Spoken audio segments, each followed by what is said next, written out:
Hello students, today our topic is MySQL, and in this lecture we are going to discuss SQL aggregate functions, group by clause, having clause and alter table command.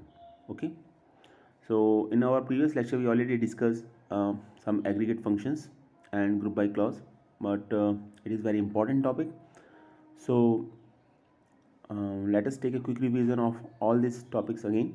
After that we will discuss alter table command. So first of all SQL aggregate function. जैसा मैं आपको पहले बता चुका हूँ कि ये आपकी प्रैक्टिकल फाइल है और ये 19 है जिसमें एग्रीगेट फंक्शन पढ़ेंगे। और एग्रीगेट फंक्शन इसलिए भी ज़रूरी है, पहला तो ये है कि जब हम ग्रुप बाय क्लॉज यूज़ करते हैं तो ग्रुप बाय के साथ एग्रीगेट फंक्शंस हमेशा यूज़ होते हैं। तो आपको एग्रीगेट फंक्शंस के बारे में पता होना चाहिए। अगर आप एग्रीगेट फंक्शंस के बारे में आपको नहीं पता है तो आपको ग्रुप बाय को भी प्रॉपर वे में आप यूज़ नहीं कर सकते, फर्स्ट थिंग। सेकेंड थिंग ये है कि एग्रीगेट फंक्शंस आपके 12th IP सिलेबस का पार्ट भी है और वहाँ पर इसको आपको पढ़ना ही होगा। 11th में भी है, आपके 11th में आपको ग्रुप बाय क्लॉज डायरेक्टली दे रखा है, आपका क्लियरली मेंशन है। और जब आप ग्रुप बाय पढ़ेंगे तो एग्रीगेट फंक्शंस आपको पढ़ना होगा। तो सबसे पहले एग्रीगेट फंक्शंस की बात करते हैं और ये भी समझने की कोशिश करते हैं कि एग्रीगेट बोला क्यों जाता है, एग्रीगेट फंक्शंस क्यों बोला जाता है और ये दूसरे फंक्शन से कैसे अलग है। देखिए एग्रीगेट फंक्शंस इसको इसलिए बोला जाता है क्योंकि एक ग्रुप ऑफ वैल्यू को वर्क करके ये एक एग्रीगेट फॉर्म में एक रिजल्ट देते हैं, एक सिंगल वैल्यू की फॉर्म में एक रिजल्ट देते हैं। फॉर एग्जांपल अगर मुझे ये पता करना है कि किसी क्लास में पर्टिकुलरली कि मिनिमम मार्क्स कितने हैं, या हम ये कहेंगे एवरेज मार्क्स कितने हैं या टोटल मार्क्स कितने हैं, तो जो आंसर आएगा वो एक सिंगल वैल्यू आएगा। जैसे फॉर एग्जांपल आ सकता है वो 80 आ सकता है, 81 आ सकता है, 82 आ सकता है, ठीक है। लेकिन जहाँ तक मार्क्स की बात रही तो सभी स्टूडेंट्स के अपने अलग अलग मार्क्स होंगे, तो इसीलिए इसको एग्रीगेट फंक्शंस बोला जाता है। तो एग्रीगेट फंक्शंस में कौन कौन से फंक्शंस आते हैं आपके, मिन फंक्शन आता है, मैक्स फंक्शन आता है, एवीजी आता है जो एवरेज निकालने के लिए यूज़ होता है, काउंट आता है जो टोटल वैल्यूज़ को काउंट करने के लिए यूज़ किया जाता है, और एक सम आता है। तो ये बेसिकली 5 फंक्शंस हैं जिनको एग्रीगेट फंक्शन बोला जाता है। तो अभी आई थिंक ये बात आप क्लियरली समझ में आ गई होगी कि एग्रीगेट फंक्शन क्या है। तो अब इसके डिफरेंट फंक्शंस के बारे में बात करते हैं और ये फंक्शंस हैं, इनकी आइडेंटिटी क्या है। देखिए फंक्शंस जो होगा उसके आगे पैरेंथेसिस का साइन होगा, तो एक बात तो आप इसको समझ लीजिए ढंग से, ठीक है। दूसरा ये कि इसके अंदर जो वैल्यू देंगे वो वैल्यू होता है आपका, हमसे बोलते हैं पैरामीटर वैल्यू, ठीक है। तो जो पास करते हैं हम इसके अंदर, थर्ड ये है कि एक से ज़्यादा पास कर सकते हैं, लेकिन यहाँ हम जो पैरामीटर पास करेंगे वो एक कॉलम का नेम होगा जिस पर ये आपका काम करेगा। जैसे अगर मुझको मिनिमम वैल्यू निकालनी है पर्टिकुलर किसी कॉलम पर और कॉलम का नाम मान लीजिए आपका मार्क्स है, तो मैं लिखूँगा मिन और फिर लिखूँगा मैं यहाँ पर मार्क्स। तो ये इस बात को ध्यान रखिएगा, ठीक है। तो जो मार्क्स होंगे उस पर, उसमें जो भी मार्क्स कॉलम में जो भी मिनिमम वैल्यू होगी वो कैलकुलेट होकर आ जाएगी। पर अभी इसमें एक बात और है, ये सिर्फ आप इतना लिखेंगे तो काम नहीं चलेगा, आपको टेबल का नेम भी मेंशन करना पड़ेगा। और सिर्फ टेबल का नेम मेंशन करने से भी काम नहीं चलेगा, आपको ये हमेशा सेलेक्ट स्टेटमेंट के साथ यूज़ होते हैं, तो आप हमेशा सेलेक्ट लिखिए पहले, ठीक है। सेलेक्ट के बाद जो भी कॉलम नेम है वो कॉलम नेम मेंशन कर सकते हैं और उसमें एक कॉलम तो ये फंक्शन वाला होगा ही आपका अलग से। इसके बाद हम फ्रॉम करके टेबल नेम लिखेंगे, ठीक है। तो फ्रॉम करके हम टेबल नेम लिखेंगे। टेबल नेम मान लीजिए है S T U table name है, तो इसका मतलब अब पता है क्या निकलेगा, इसका मतलब ये निकलेगा कि एस टी यू एक टेबल है, उसमें एक कॉलम है मार्क्स, आप उसमें मिनिमम मार्क्स फाइंड आउट करना चाह रहे हैं और जो भी रिजल्ट होगा मिनिमम मार्क्स का वो स्क्रीन पर शो हो जाएगा। आई थिंक अभी ये बात आपको समझ में आ चुकी होगी कि किस तरीके से मिनिमम मार्क्स निकाले जाते हैं, ओके। तो मिन का मतलब यहाँ पर मिनिमम से है। एक क्वेश्चन और आता है यहाँ पर, क्या ये हमेशा कॉलम पे ही वर्क करेगा या वैल्यूज़ पर भी वर्क कर सकता है। वैल्यूज़ पर वर्क करने का मतलब यहाँ पर ये है कि मुझे ये पता करना है यहाँ पर कि मेरे पास डिफरेंट वैल्यूज़ हैं, ठीक है। जैसे ये है 1357 और मैं इसमें ये पता करना चाह रहा हूँ कि मिनिमम वैल्यू क्या है और ये एसक्यूएल मुझे पता है। तो फंक्शन तो मुझे मालूम है लेकिन टेबल नहीं है इसमें, क्या करेंगे। तो उस केस में आप लिखिए सेलेक्ट, ठीक है। और सेलेक्ट लिखने के बाद आप लिखिए यहाँ पर मिन, मिन के बाद आप वैल्यू पास कर दीजिए इसमें 1357 कॉलम नेम ना लिख के वैल्यू लिखेंगे, ठीक है। और अगर टेबल लिखना चाह रहे हैं तो टेबल लिख सकते हैं फ्रॉम ड्यूल। अभी ड्यूल टेबल क्या है, ये वही डिफ़ॉल्ट टेबल है आपकी, ठीक है। कैलकुलेशन कर सकते हैं इस टेबल के थ्रू, कोई कैलकुलेशन करनी तो ये टेबल आप यूज़ कर सकते हैं, क्योंकि टेबल तो चाहिए आपको, सेलेक्ट के साथ हमेशा टेबल नेम का यूज़ होगा, ठीक है।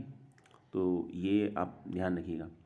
अच्छा, एक बात और है, वो ये है कि अगर आप सिर्फ इतना भी लिखेंगे सेलेक्ट मिन 1357 तो भी माई एसक्यूएल में एक्सेप्टेबल होगा, क्योंकि ये टेबल जो होती है डिफ़ॉल्ट होती है। तो उस केस में भी आप ये याद रखिएगा। जनरली हम इसको करते नहीं हैं, क्योंकि पर्टिकुलर कोई कैलकुलेशन करने के लिए हम एग्रीगेट फंक्शंस का यूज़ नहीं करते, ठीक है। उसके लिए तो एक्सेल में कर सकते हैं, कैलकुलेटर से भी कर सकते हैं, ये सब हैं आपके पास ऑप्शंस। तो हम जनरली टेबल पर ही कैलकुलेशन करते हैं, इसलिए इस तरीके से हम कॉलम नेम ही पास करते हैं as a parameter value function में। बट अगर ये भी पता होना चाहिए कि अगर आपको करना है, फिर भी सम आपको कभी ऐसी रिक्वायरमेंट पड़ती है कि नहीं, आपको एसक्यूएल में ही, माई एसक्यूएल के थ्रू ही आपको कोई कैलकुलेशन पर्टिकुलरली करनी है, मिनिमम मैक्सिमम या एवरेज या कुछ ये निकालना है, आपको कोई एग्रीगेट फंक्शन का यूज़ करना है, तो फिर याद रखिएगा, फिर हम सेलेक्ट स्टेटमेंट का यूज़ करेंगे वहाँ पर।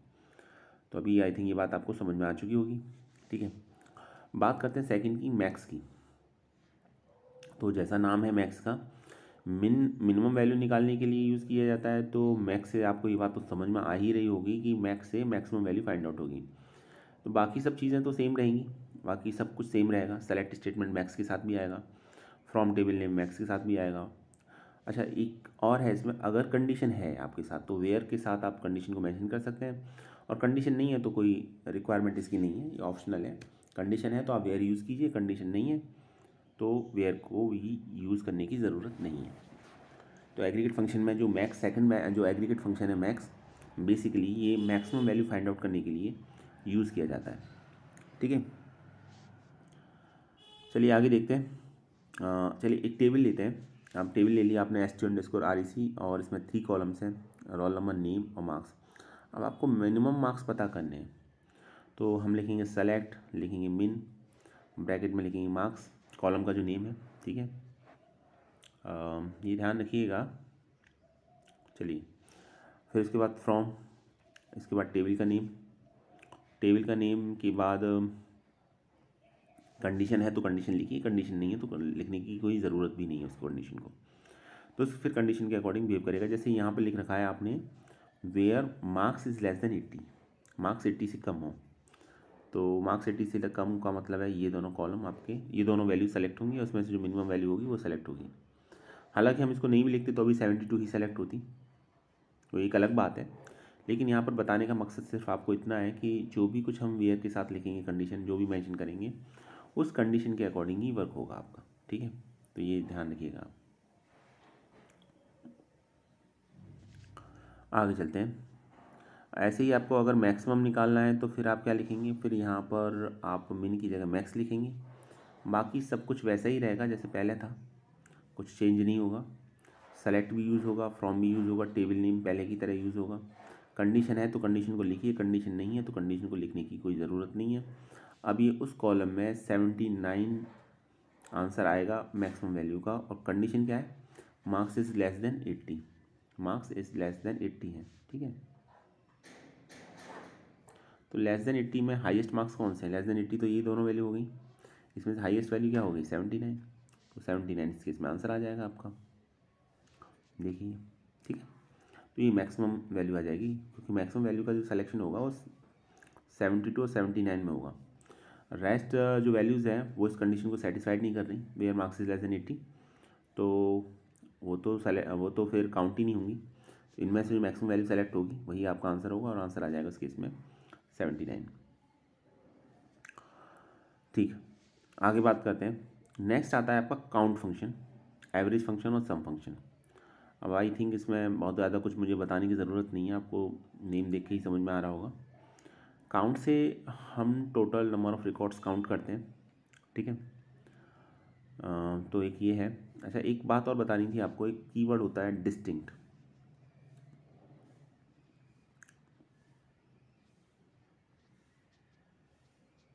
तो जब कभी हम काउंट करते हैं तो ये काउंट के साथ ही यूज़ होता है डिस्टिंक्ट। तो इसको यूज़ करने का एडवांटेज ये होता है आपका कि अगर वैल्यू रिपीटेड है तो उसे ये सिंगल टाइम कंसिडर करेगा। ठीक है, जैसे मान लीजिए मेरा नाम है प्रवीण और मैं ये जानना चाह रहा हूँ कि क्लास में कितने स्टूडेंट्स हैं, नेम के अकॉर्डिंग मैं काउंट करना चाह रहा हूँ। प्रवीण नाम के 2 स्टूडेंट हैं, तो उन दोनों को अगर डिस्टिंक्ट कीवर्ड लिखा जाएगा तो वो सिर्फ एक बार काउंट होगा। डिस्टिंक्ट नहीं लिखा जाएगा तो दोनों प्रवीण काउंट होंगे इस केस में अंदर। और यह कहाँ लिखना होगा, ठीक है, जैसे मैंने यहाँ लिखा काउंट, सेलेक्ट के साथ ही यूज़ करेंगे, तो यहाँ नेम लिखा मैंने, तो ऑब्वियसली नेम काउंट हो जाएंगे। लेकिन नेम से पहले मैंने अगर डिस्टिंक्ट लिख दिया, ठीक है, कीवर्ड डिस्टिंक्ट लिख दिया, तो उस केस में क्या होगा, उस केस में जहाँ रिपीटिशन होगा, ठीक है, वो रिपीटिशन कंसीडर नहीं होगा। और उस केस में जो नेम ऑलरेडी आ चुका है वही एक बार ही काउंट होगा, दूसरी बार वो काउंट नहीं होगा, एक से ज़्यादा बार काउंट नहीं होगा। तो एक तो ये हो गया आपका।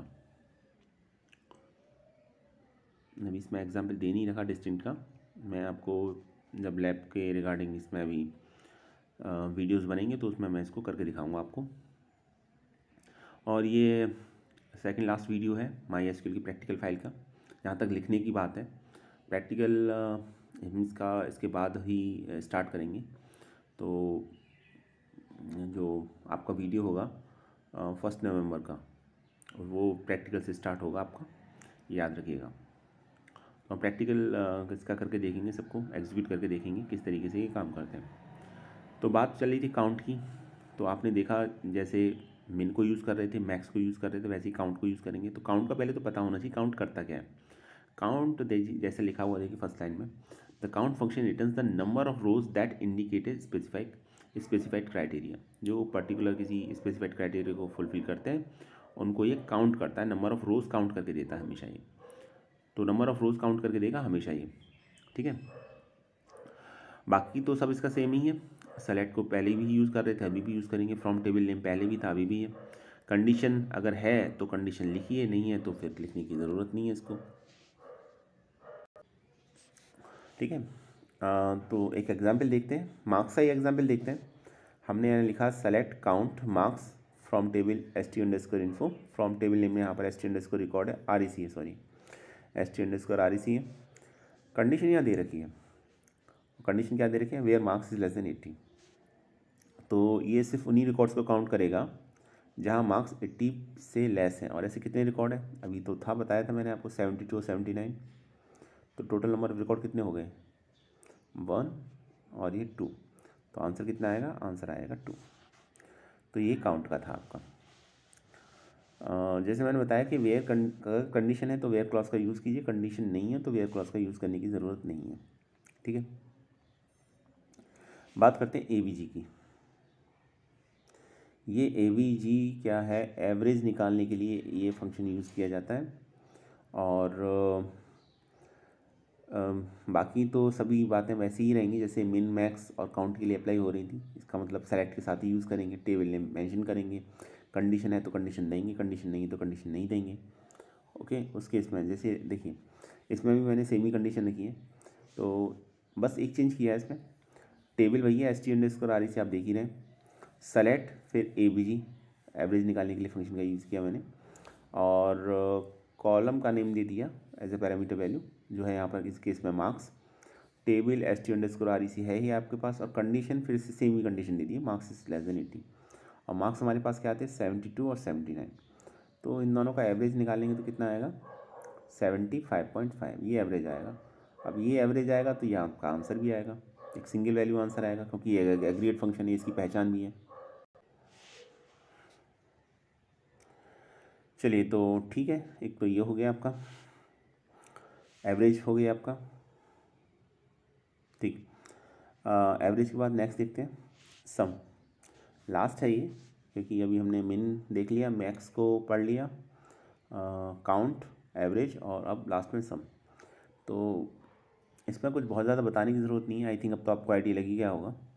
तो ये टोटल निकालने के लिए सम यूज़ किया जाएगा, पर्टिकुलर किसी कॉलम का टोटल निकालना है तो हम सम फंक्शन का यूज़ करेंगे, ठीक है। तो अभी जैसे मैंने लिया यहाँ पर सेलेक्ट सम मार्क्स, तो जितने भी टोटल मार्क्स होंगे, जितने भी मार्क्स होंगे तो उनका सबका टोटल हो जाएगा यहाँ पर, वो रिफ्लेक्ट होगा। और कंडीशन फिर से मैंने वही रखा, जैसे मैंने बताया कंडीशन है तो लगाइए, कंडीशन नहीं है तो देने की ज़रूरत नहीं है वेयर क्लॉज के साथ। तो 80 से मार्क्स कौन कौन से थे आपके, 72 और 79, दोनों को ऐड करेंगे रिजल्ट कितना आएगा, 151। तो 151 रिजल्ट कहाँ शो हो रहा है, यहाँ पर देखिए। एक बार एक्चुअल टेबल देख लीजिए आप, ये एक्चुअल टेबल है आपकी, ये एक्चुअल टेबल है, ये एक्चुअल टेबल है आपकी, ठीक है। अगर किसी को डाउट है तो ये एक्चुअल टेबल देख लीजिए आप।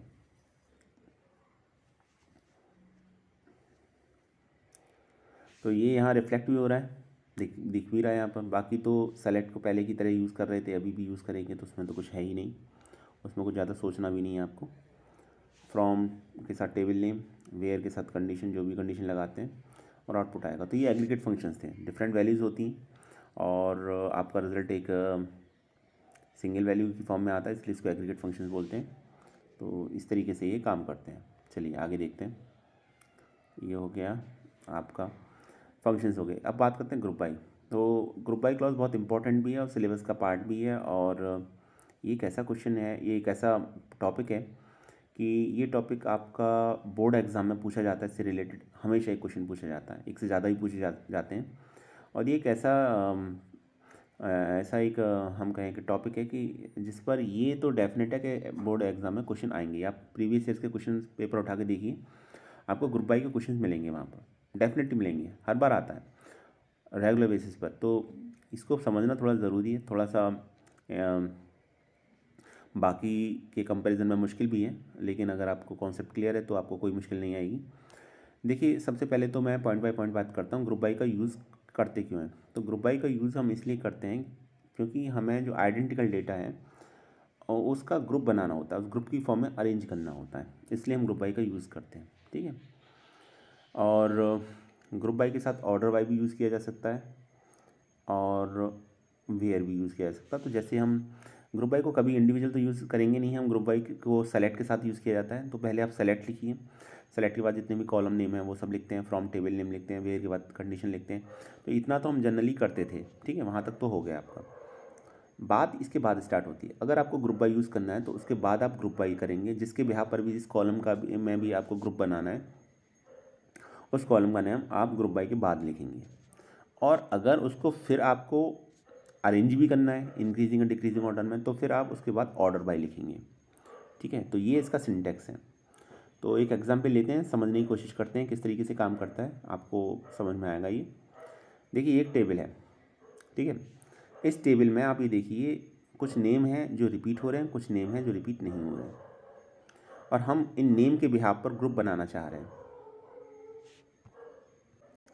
अब आप नेम के बिहाफ पर ग्रुप बनाना चाह रहे हैं, ग्रुप का मतलब है कि ग्रुप बना के करना क्या है। दूसरी बात ये भी है, हम ग्रुप बना के इनकी सैलरी टोटल फाइंड आउट करना चाह रहे हैं कि रमेश की टोटल सैलरी कितनी है। जब मैं ये कहता हूँ रमेश की टोटल सैलरी कितनी है, तो ये होगा रमेश नाम के अगर 10 कस्टमर भी हैं या 2 कस्टमर भी हैं या 1 कस्टमर भी है, तो रमेश की टोटल सैलरी रमेश के आगे इंडिकेट हो जाए। तो जब मैं टोटल सैलरी बात करूँगा तो फिर तो मुझे एक एग्रीगेट फंक्शन की ज़रूरत पड़ेगी, ठीक है ना। और एग्रीगेट फंक्शंस हम ऑलरेडी पढ़ चुके हैं, तो ये मैं ऑलरेडी बता चुका था कि यहाँ पर जब कभी भी आप ग्रुप बाई का यूज़ करेंगे तो एक एग्रीगेट फंक्शन हमेशा होगा वहाँ पर, इसको याद रखिएगा। तो अभी चलिए एक एग्रीगेट फंक्शन लेते हैं हम यहाँ पर। तो इसको कैसे लिखेंगे, इसको एक टेबल ले लेते हैं यहाँ पर। पहले तो इसको देखिए आप, सिंपली इसको देखिए, मिनट,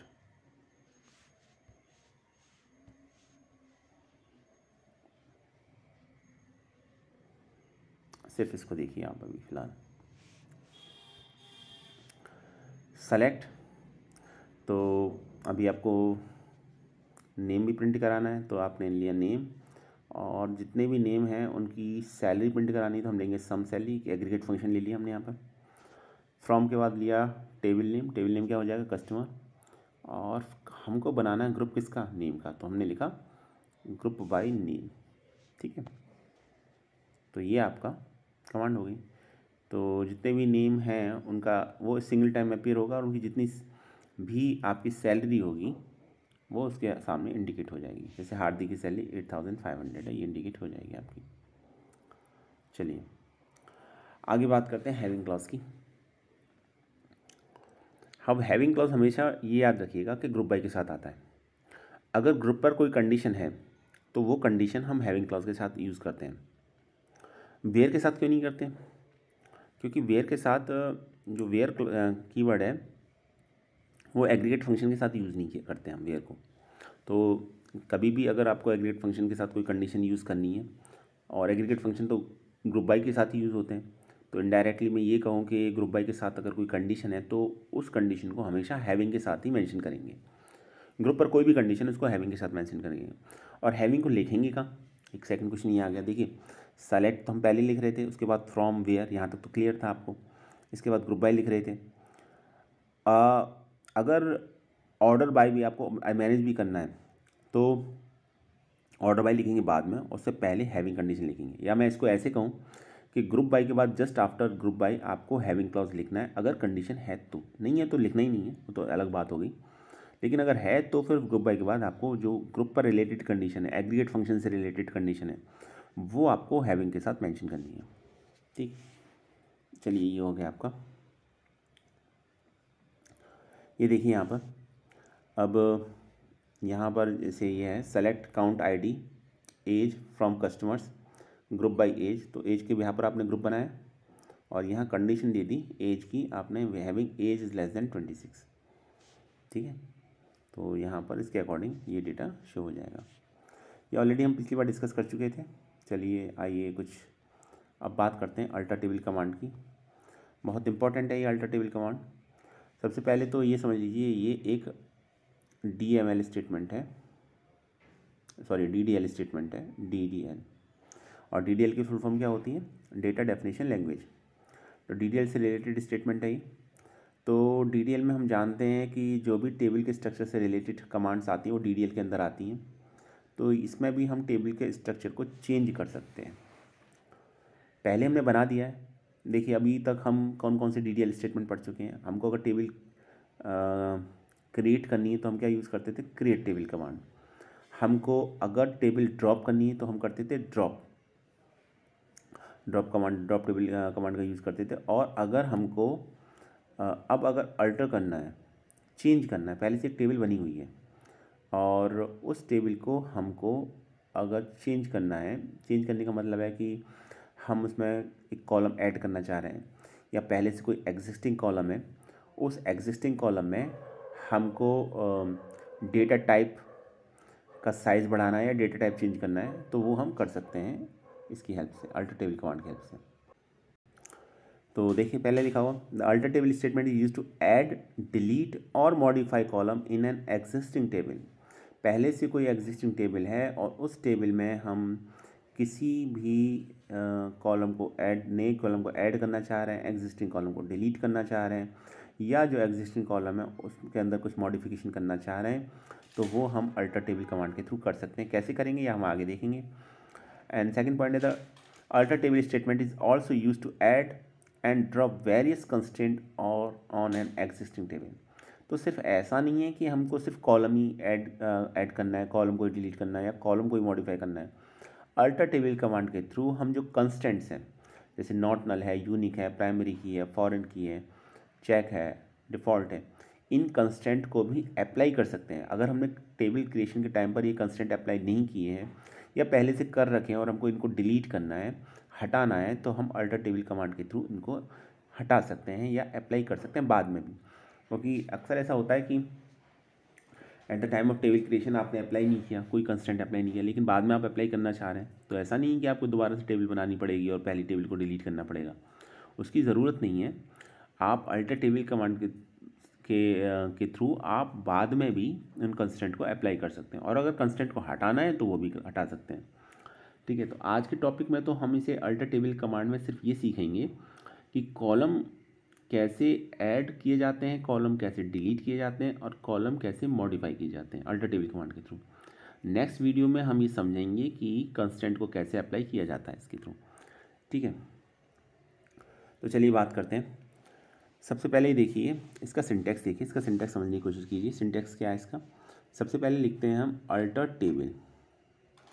अल्टर टेबल के बाद लिखा आपने टेबल का नेम, जिस टेबल को भी आप अल्टर करना चाह रहे हैं, चेंज करना चाह रहे हैं। इसमें अल्टर टेबल में एक बात और, यहाँ पर अल्टर टेबल में और अपडेट में आपको कंफ्यूज होने की ज़रूरत नहीं है। अल्टर टेबल से स्ट्रक्चर चेंज करते हैं और अपडेट से डेटा को चेंज करते हैं, तो दोनों अलग अलग चीज़ें हैं। डेटा को चेंज करना है मतलब अपडेट करना है तो अपडेट टेबल कमांड, और टेबल का स्ट्रक्चर ही चेंज करना है तो फिर alter table command. Alter table एक DDL है कमांड है, और आपकी अपडेट आपका DML में आता है आपका, ये याद रखिएगा। तो सबसे पहले अगर आपको कोई कॉलम ऐड करना है तो क्या लिखेंगे, तो अल्टर टेबल के बाद टेबल नेम और फिर उसके बाद कीवर्ड ऐड और उसके बाद कॉलम, जो भी कॉलम आप ऐड करना चाह रहे हैं उसके डेटा टाइप के साथ वो मेंशन कर देंगे। जैसे एक टेबल कस्टमर है और इसमें मैं एक कॉलम ईमेल का ऐड करना चाह रहा हूँ, तो मैं लिखूँगा alter table customers add email, और ईमेल का डेटा टाइप और साइज वो क्या हो गया, varchar 255। तो ये हो गया इसके साथ।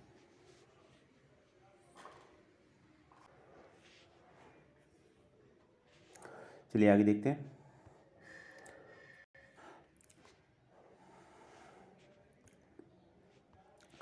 नेक्स्ट देखते हैं ड्रॉप कॉलम कमांड। तो अभी आपको अगर कॉलम को ड्रॉप करना है तो फिर आप क्या करेंगे, ऐड करने का आपने देख लिया, ठीक है। तो इसमें क्या हुआ, इसमें कस्टमर टेबल में एक कॉलम नेम ईमेल ऐड हो गया जिसका साइज 255 है, डेटा टाइप varchar है। आपको ड्रॉप करना है तो ड्रॉप करने के लिए आपको बाकी सब तो सेम ही रहेगा, लेकिन ऐड की जगह आप लिखेंगे ड्रॉप कॉलम। याद रखिए ड्रॉप और कॉलम दोनों वर्ड लिखेंगे, खाली ड्रॉप नहीं लिखेंगे, ड्रॉप कॉलम, ठीक है। क्योंकि ड्रॉप तो एक कमांड थी अपने आप में टेबल को डिलीट करने के लिए, तो यहाँ ड्रॉप कॉलम लिखेंगे।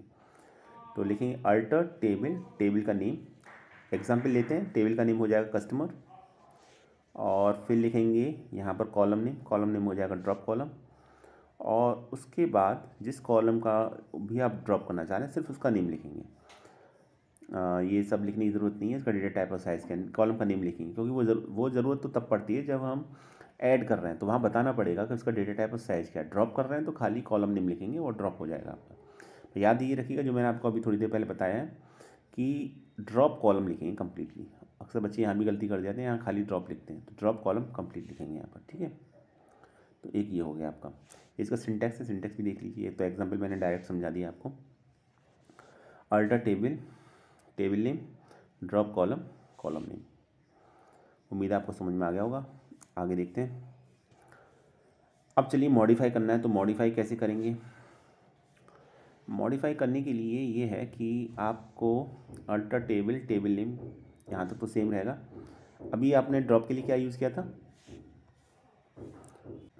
ड्रॉप के लिए आपने यूज़ किया था ड्रॉप कॉलम। मॉडिफाई करने के लिए करेंगे मॉडिफाई कॉलम, इन दोनों को लिखेंगे, और मॉडिफाई कॉलम लिखने के बाद उस कॉलम का नेम, ठीक है, उसका डेटा टाइप, आपको डेटा टाइप या साइज जो भी चेंज करना है वो आप लिख सकते हैं। इसके बाद देखिए यहाँ ऐसा है कि अगर आप साइज़ बढ़ा रहे हैं, मान लीजिए आपका साइज, आपका पहले डेटा टाइप varchar था और आप उस डेटा टाइप को varchar ही रखना चाह रहे हैं, लेकिन साइज़ बढ़ाना चाह रहे हैं आप, तो बढ़ा सकते हैं, कोई दिक्कत नहीं है उसके अंदर। लेकिन अगर साइज़ कम करना चाह रहे हैं तो दैट इज़ नॉट पॉसिबल, क्योंकि भाई आपने टेबल बना रखी है पहले से और उस टेबल के अंदर पहले से एग्जिस्टिंग डेटा होगा। मे भी पॉसिबल क्या साइज़ करने से वो आपका रिड्यूस साइज में कन्वर्ट ना हो पाए, तो इसीलिए ये एक्सेप्टेबल नहीं होता। आप हमेशा साइज़ बढ़ाते हैं, कभी कम नहीं करते जब कभी भी मॉडिफाई करते हैं, तो ये ध्यान रखिएगा। कम करने की कोशिश करेंगे एरर आएगी इसके अंदर। दूसरी बात ये थी कि अगर आप कॉलम नेम का डेटा टाइप भी चेंज कर रहे हैं, तो ऐसा नहीं कर सकते कि आप स्ट्रिंग को आपको इंटीजर में कन्वर्ट करना है, नहीं, वो पॉसिबल नहीं है। कैर को varchar कर सकते हैं, वो ठीक है, वो एक्सेप्टेबल है, ऐसा नहीं कर सकते हैं। तो मॉडिफाई में के साथ ये भी रहता है आपका कि साइज़ को बढ़ा सकते हैं, और डेटा टाइप अगर चेंज करना है तो सिर्फ वही डेटा टाइप चेंज करेंगे जो सिमिलर हैं आपके, जो सेम पर्पज़ के लिए यूज़ किए जाते हैं। तो ये इसको भी ध्यान रखिएगा। और अगर आपका कोई जैसे यहाँ पर एक एग्जांपल दे रखा है, ये देखिए, alter table person modify age, age को हमें मॉडिफाई करना है। क्या मॉडिफाई करना है, मैंने इस पर कंस्टेंट ऐड कर दिया, डेटा टाइप भी चेंज नहीं किया, मैंने तो कंस्टेंट ही अप्लाई कर दिया, तो मैंने इसके आगे लिख दिया नॉट नल। अब इस पर नॉट नल वर्क करेगा, मीनिंग आप एज को एम्प्टी नहीं छोड़ सकते, नल नहीं छोड़ सकते आप यहाँ पर। तो ये था आज के बारे में अल्टर टेबल कमांड के बारे में।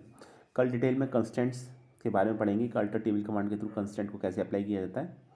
और ये लास्ट है टॉपिक इसका प्रैक्टिकल फाइल का आपका। आई होप आपको ये समझ में आ चुका होगा। Thanks for watching this video.